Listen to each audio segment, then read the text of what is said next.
Three women murdered in our area in 1 week, and now a fourth victim tonight. A closer look at this wave of deadly violence and the realities of trying to stay safe. You know, we have to be careful where we're going. We have to be careful when it's dark, when we're alone, all of those things that we have to try to be careful about. Good evening, everyone. A sudden surge in deadly violence, all of it against women. The latest in Clay County's Oakleaf Plantation, where a woman was found dead right outside a home late last night. Deputies say her killer is at large. They're looking for this man, 44-year-old Adrian Seward. Deputies say his ex-wife went running to her neighbor's house for safety, but just before she made it, Seward shot her, they say, at the doorstep. Deputies say they consider him armed and dangerous. They're looking for a black four-door 2002 Hyundai sedan with Florida license plate number 7955HJ. This murder is just the latest in a troubling trend over the past several days. Channel 4's Scott Johnson is looking into it and at what women need to know to try to protect themselves. Scott? Mary, very scary. We've got one suspect on the loose, another murderer on the loose from a murder on the west side, someone locked up downtown here at the jail.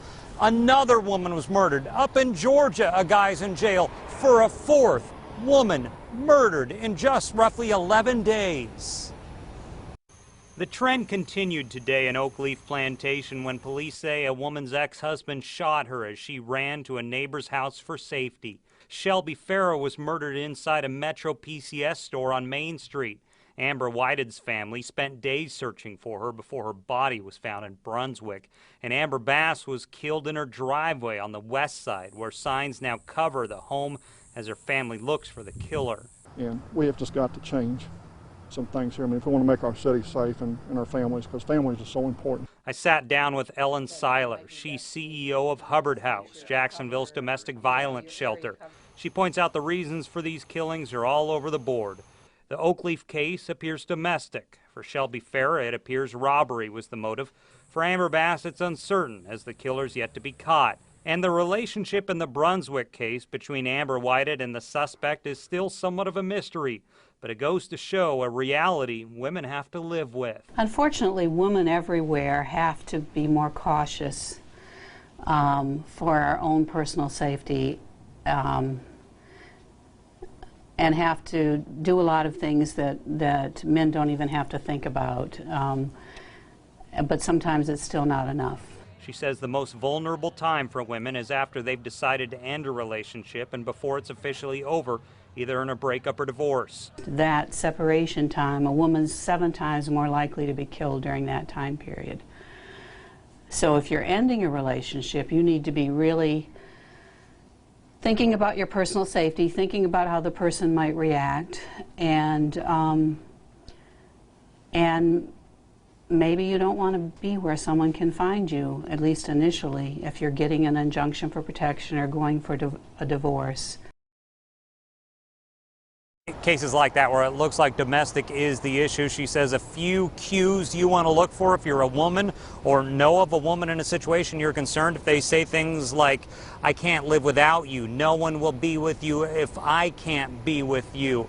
And if there's ever been any sort of just little bits of violence in the past, those are things you want to watch out for. That's when she says you want to get away somewhere safe during the transition where you cannot be found. Live downtown at the jail, Scott Johnson, Channel 4, the local station.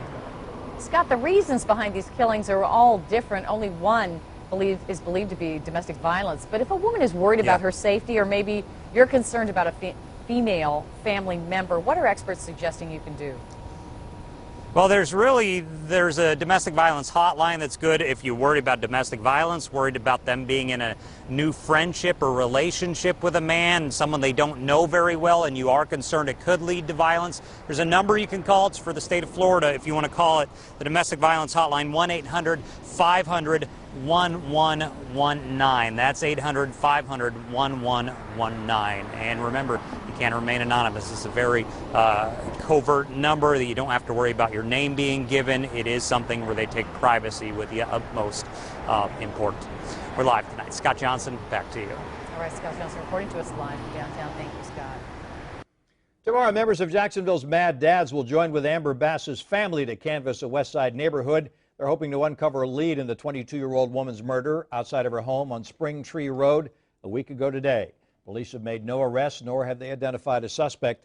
Mad Dads will meet across the street from Bass's home tomorrow at noon. They're asking anyone who knows anything to break the code of silence. If you can help in the investigation, you're urged to call Crime Stoppers at 866-845-TIPS.